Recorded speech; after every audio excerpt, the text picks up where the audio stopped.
मंगल के सामने आखिरकार आ चुकी थी बुआ दादी की सबसे काली करतूत।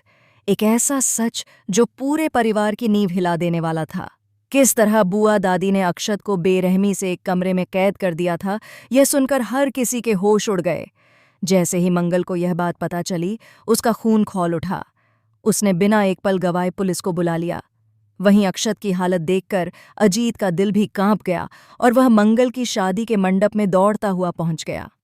मंगल लक्ष्मी की कहानी अब ऐसे मोड़ पर थी जहां से वापसी नामुमकिन लग रही थी।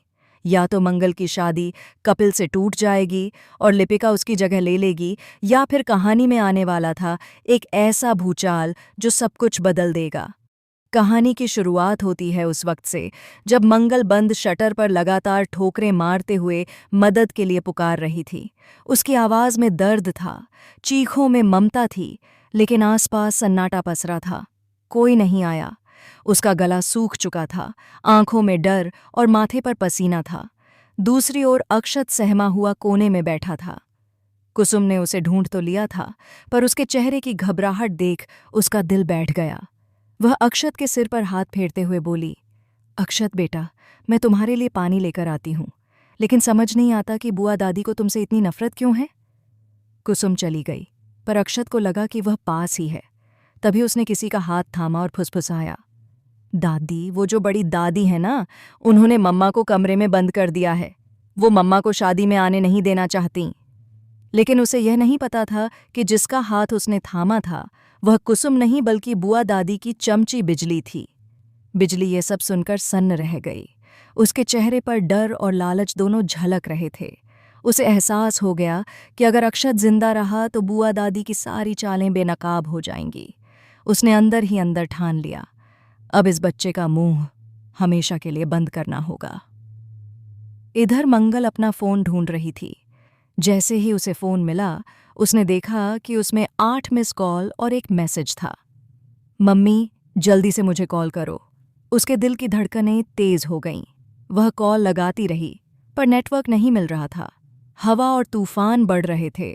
उसने खुद से कहा, मुझे जाना होगा, अक्षु मुसीबत में है।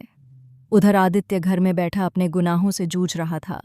एक झोंके ने खिड़की का शीशा तोड़ दिया। कांच के टुकड़े जमीन पर बिखर गए और उसी में उसके हाथ में गहरी चोट लग गई। जैसे लहू बह रहा था, वैसे ही उसे लगा कि उसके बीते पापों का हिसाब खुल रहा है। उसका अंतर्मन चीख उठा, अभी भी वक्त है आदित्य, मंगल को वापस ले आओ वरना वह सदा के लिए खो जाएगी। वह खुद से लड़ रहा था, पर मन में यह बात साफ थी कि मंगल के बिना उसका अस्तित्व अधूरा है। वहीं बिजली अक्षत के पास गई और मीठे लहजे में बोली, चलो बेटा, मैं तुम्हें तुम्हारी मम्मी के पास ले चलती हूँ। अक्षत डर गया और बोला, नहीं, मुझे आप पर भरोसा नहीं है। तभी बुआ दादी वहां आ गईं। दोनों ने मिलकर अक्षत को जबरदस्ती पकड़ लिया। अक्षत चीखा, रोया, लेकिन बुआ दादी ने उसका मुंह दबा दिया। कुसुम लौटी तो अक्षत गायब था।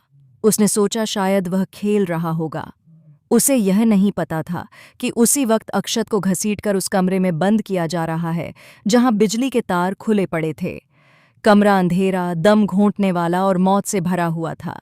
कुछ ही पलों में अक्षत बेहोश होकर गिर गया। दूसरी ओर मंगल को अचानक दिल में सिहरन हुई। उसे महसूस हुआ, मेरा अक्षु खतरे में है। वह दौड़ी मेन स्विच के पास, ऑन ऑफ किया, पर लाइट नहीं आई। उसने झट से एक रॉड उठाई और खिड़की तोड़ने लगी। अक्षु बेटा, मम्मा आ रही है। उसकी आंखों से आंसू बह रहे थे, पर उसके हाथों की ताकत दोगुनी हो गई थी।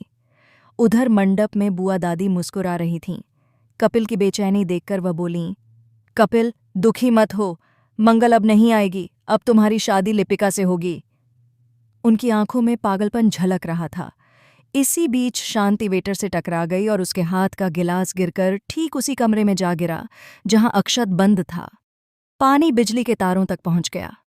अब वह कमरा मौत का फंदा बन चुका था। अगर अक्षत हिला भी तो करंट उसे खत्म कर देगा।